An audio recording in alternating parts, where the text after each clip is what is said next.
Assalamualaikum warahmatullahi wabarakatuh. Perkenalkan nama saya Denisa Septalian Alhamda dengan NPM 25066020011 dari Prodi Magister Teknologi Informasi UPN Veteran Jawa Timur. Nah, pada pertemuan kali ini saya akan memaparkan hasil review jurnal saya yang akan menjadi topik tesis ke depan.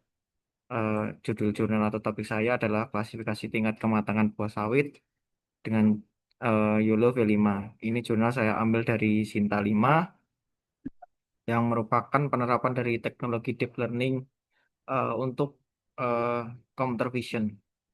Nah, pada step pertama saya mengidentifikasi publikasi jurnal tersebut.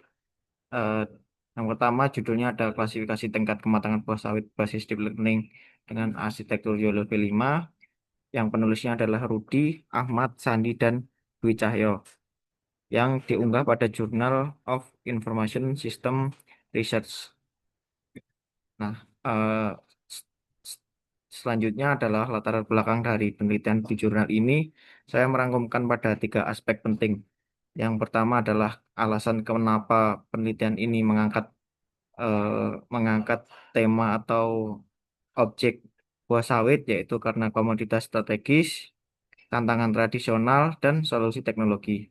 Pada poin komoditas strategis, kelapa sawit tersebar dari 22 provinsi sebagai komoditas unggulan ekspor yang berkontribusi besar terhadap perekonomian nasional. Nah, untuk saat ini di Indonesia sendiri, eh, perkebunan kelapa sawit sangat berkembang.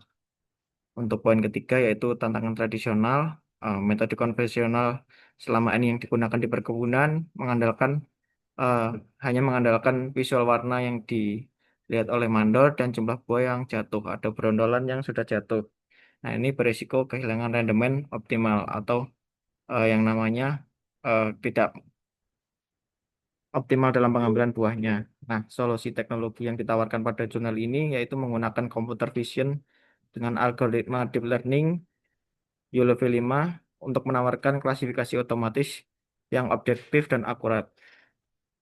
Jadi eh, di jurnal ini memanfaatkan computer vision sebagai eh, alat bantu untuk mengklasifikasi tingkat kematangan buah sawit.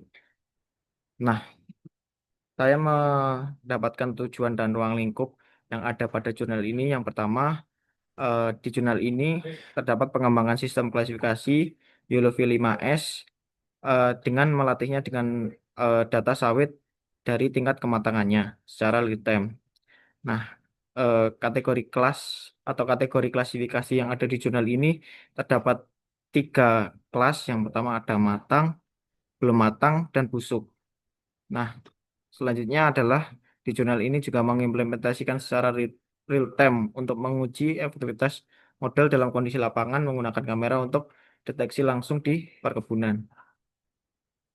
Nah, pada jurnal ini juga menerapkan metodologi penelitian yang cukup jelas atau sudah dikatakan jelas. Yang pertama ada pengumpulan data.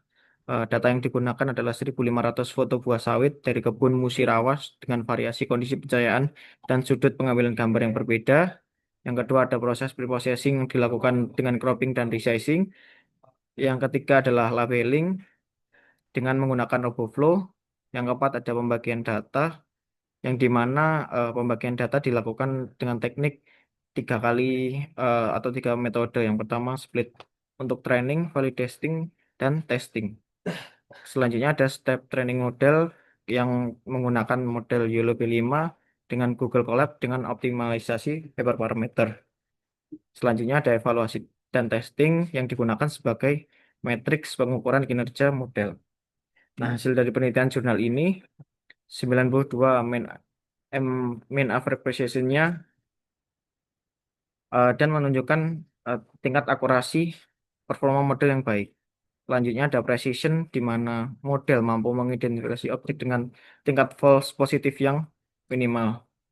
Selanjutnya ada recall sensitif model dengan mendeteksi semua objek target dan false target terendah. Ini mencapai 96%.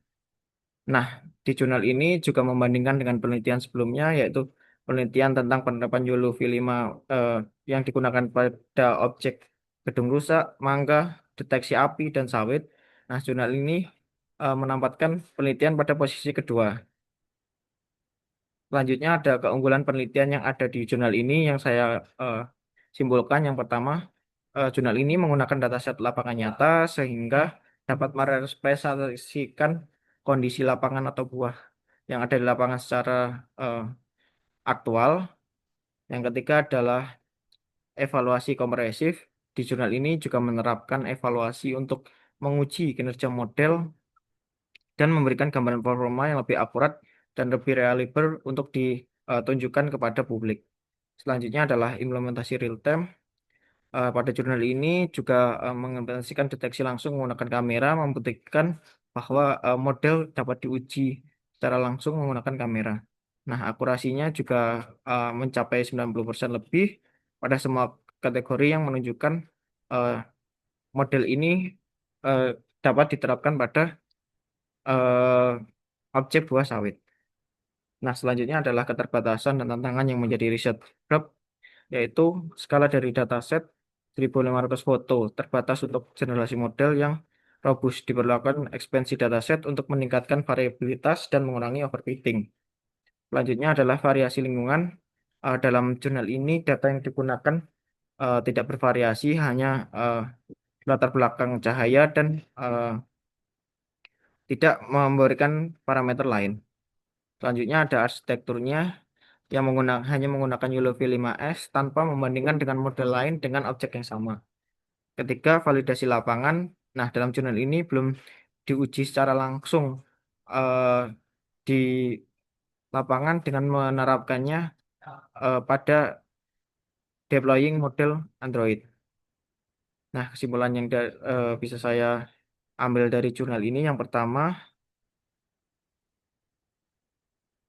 mengumpulkan data yang lebih logis dan lebih generalis untuk metode robust. Kedua, mengevaluasi atau membandingkan dengan model lain seperti YOLO V7, YOLO V8, atau model lain seperti RFDTR. Nah, untuk integrasi modelnya, ini dapat diterapkan pada skala kebun dan kepala skala pabrik. Nah, untuk refinement klasifikasinya juga masih belum dirasa masih perlu perbaikan, di mana hanya 3 kelas saja, sedangkan di kondisi di lapangan eh, yang saya baca adalah atau yang saya temui adalah berbeda-beda dan tidak hanya mencakup 3 kelas saja. Terima kasih. Assalamualaikum warahmatullahi wabarakatuh.